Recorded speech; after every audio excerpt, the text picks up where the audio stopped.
Unemployment just hit a 4-year high of 4.4%.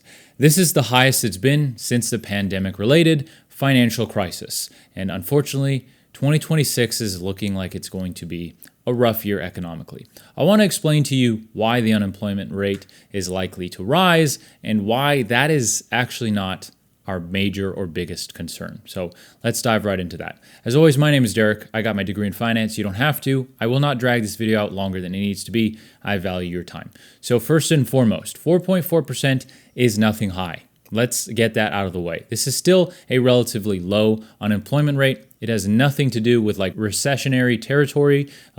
Even in the recent 2020, 2021 financial crisis, it was double this. So right now is nothing crazy.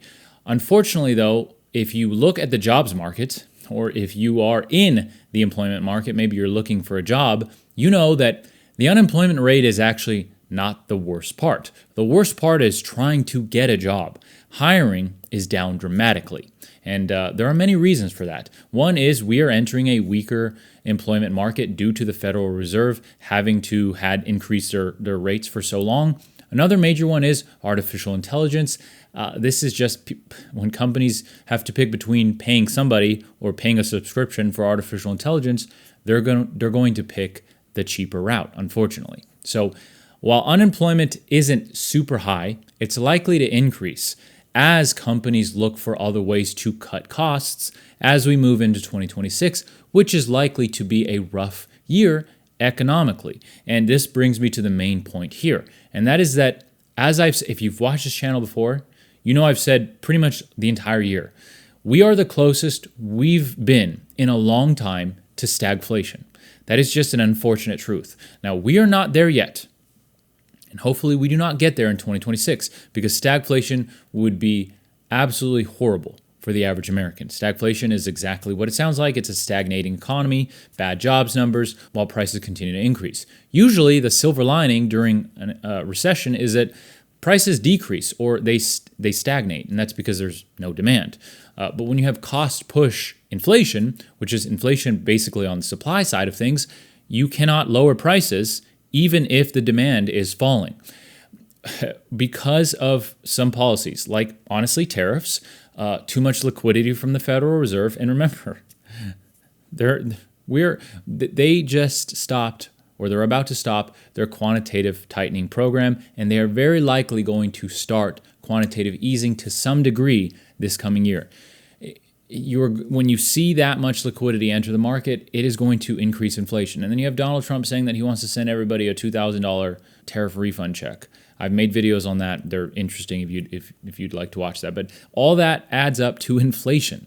So if we move into 2026 with that underlying the economy, artificial intelligence, taking jobs, replacing jobs, and then on top of that, you have an employment market that is continually weakening, it's not going to be a good year. So when I look at the unemployment rate of 4.4% and you say, it's not that bad.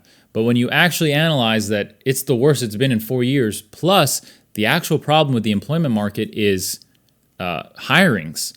And then you throw on top of that the Federal Reserve is stuck between a rock and a hard place where if they continue to lower interest rates, that's going to affect inflation negatively.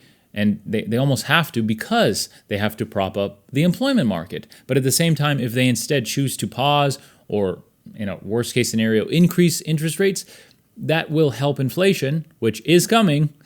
More inflation is on its way. It's just when you look at the economy on the horizon, that is just on its way. So if they do that, then that hurts the employment market. So that is your classic quintessential definition of stagflation. Again, in the past, the Federal Reserve and the government just print their way out of financial crises, which is exactly what we did in 2008. It's exactly why we're at where we are now. It's because we have a house of cards economy built on cheap money, but all this is looking like 2026 is going to be rough. So what is the purpose of this video? It's to inform you, but to also let you know that if you have a job right now, you need to hold down to that job. Now is not the time to go job hopping, okay? If you want a different job, you better have that job lined up before you quit your current job. It is not going to be a time where, I don't like my job, I'm quitting, I'll find something else. This is not the time to do that.